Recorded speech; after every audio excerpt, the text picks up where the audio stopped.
से जो हवा की रफ्तार है वो बढ़ती हुई नजर आ रही है। इनफैक्ट हमारे खुद का यहाँ पे एक जगह पे खड़ा रहना मुश्किल हो पा रहा है, क्योंकि यहाँ पे कई ज्यादा जो विंड स्पीड है वो जरूर हमें अनुभव हो रही है। कई सारे जो व्हीकल्स है वो भी मूव कर रहे हैं, गाड़ियां हिल रही हैं। आईएमडी का कहना है कि लैंडफॉल आधी रात तक जारी रहेगा।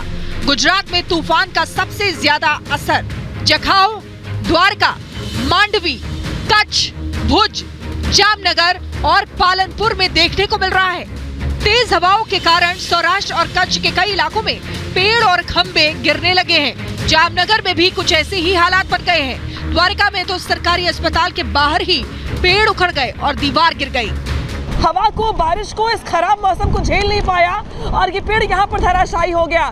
सरकारी हॉस्पिटल का ये रास्ता है जहाँ पर पहले से अलर्ट किया गया था लोगों को कि अगर कुछ भी आपात स्थिति होती है तो लोगों को एडमिट करवाया जाए, लेकिन उसी हॉस्पिटल के बाहर ये दीवार गिर गई। दीवार के साथ साथ ये पूरा का पूरा पेड़ गिर गया। पेड़ गिरने के साथ साथ पूरी दीवार साथ में लगी हुई जो अगर बात की जाए तो बाउंड्री थी वो भी गिर गई है। तूफान से बिगड़ते हालातों को संभालने के लिए भूपेंद्र पटेल सरकार पहले से अलर्ट पर थी। सीएम ने बैठकें लेकर एक्शन लिया, जिसके चलते प्रशासन ने 1 लाख से ज्यादा लोगों को शिफ्ट किया।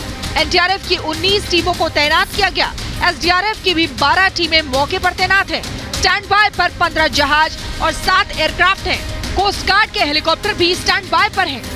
तैयारी पूरी थी, तभी तो तूफान से बहुत कम नुकसान की संभावना है। जो वेव्स है वो आगे तक आ रही है और टाइड जो है वो कहीं ज्यादा ऊंची हो गई है। और हम जो समय के हिसाब से जो फर्क ये पड़ा है कि अब हमारे पास बेहतर कम्युनिकेशन, संचार के और मौसम का पूर्वानुमान करने वाले बेहतर सैटेलाइट्स हैं। तबाही मचाने के लिए तूफान सिर्फ गुजरात में ही नहीं आया है, इसका असर तटों पर भी नजर आ रहा है। इस वक्त हम मुंबई के जुहू बीच पर मौजूद हैं और जुहू बीच पर तेज हवाएं चल रही हैं और तूफान का साफ साफ असर मुंबई में भी दिखाई दे रहा है। आप देखेंगे, मुकेश जरा दिखाइए कैमरा करके, ये पूरा जुहू बीच जहां पर लोगों की भीड़ लगती थी आज यहां पर कोई नहीं है। वजह है कि यहां पर प्रशासन ने लोगों को रोका हुआ है। ये जो झंडा आप देख पा रहे हैं, इस झंडे के चिथड़े उड़ने लगे, इतनी तेज हवा चल रही है। मुंबई में बीच पर सन्नाटा है तो राजस्थान में आसमान बरसने लगा है।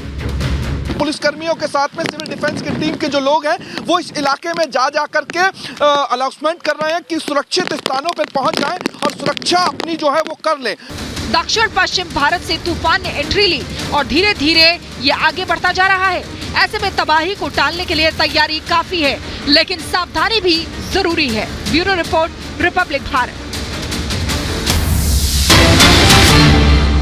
और इस बीच एक बड़ी खबर आपको बताते हैं, जहां भुज में तेज हवाओं के साथ बारिश हो रही है। मांडवी, द्वारका में भी तूफान का असर देखा जा रहा है। गुजरात के द्वारका में भारी बारिश हुई है, वहीं 200 से ज्यादा बिजली के खंभे गिर चुके हैं। निचले इलाकों में अभी भी बारिश हो रही है, तो इस तरीके से यहाँ पर अभी भी आंधी बारिश की वजह से जो स्थिति है वो खराब बनी हुई है। 200 से ज्यादा बिजली के खंभे गिर चुके हैं। कई गाँव ऐसे हैं जहाँ पर बिजली गुल है, कई गाँव ऐसे थे जहाँ पर बिजली एहतियात के तौर पर काट दी गई थी। 150 से ज्यादा पेड़ गिरे हुए हैं, लेकिन तैयारी पहले से पूरी कर ली गई थी। एहतियात के तौर पर जेसीबी वगैरह लगा दी गई थी, जिसकी वजह से अगर पेड़ गिरते हैं तो यहाँ पर तुरंत उन्हें हटाया जा सके। हमारे साथ हमारे सहयोगी पोरबंदर से सुजाता जुड़ गई है। सुजाता का रुख कर लेते हैं। सुजाता, वहां पोरबंदर में स्थिति क्या बनी हुई है? क्योंकि अभी से 1 घंटे पहले जब आप यहाँ से रिपोर्ट कर रही थी तो देखा था कि किस तरीके से यहाँ खड़े हो पाना भी मुश्किल हो रहा था।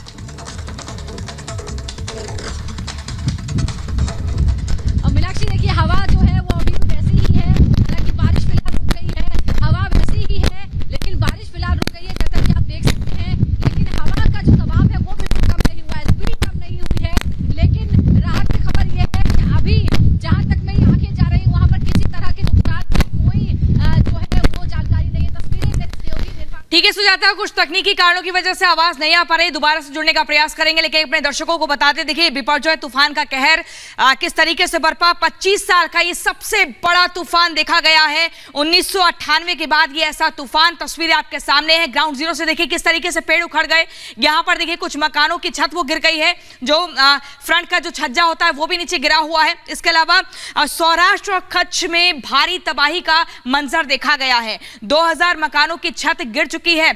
ये बड़ी खबर आपको बता रहे हैं। 1 लाख लोग शिफ्ट किए गए हैं और वहीं जगहों की अगर बात करें तो यहां विजिबिलिटी काफी कम हो चुकी है, 0 विजिबिलिटी मानी जा रही है। लेकिन तस्वीरें आपके सामने देखिए किस तरह से ये होर्डिंग्स भी गिर गए हैं, पेड़ उखड़ गए हैं, आंधी बारिश दहशत। और ऐसे में लगातार ये नजर बनी हुई थी इस तरह की इस तरह के हालातों से कैसे निपटना है, इस तरह की तैयारी पहले से ही की गई थी।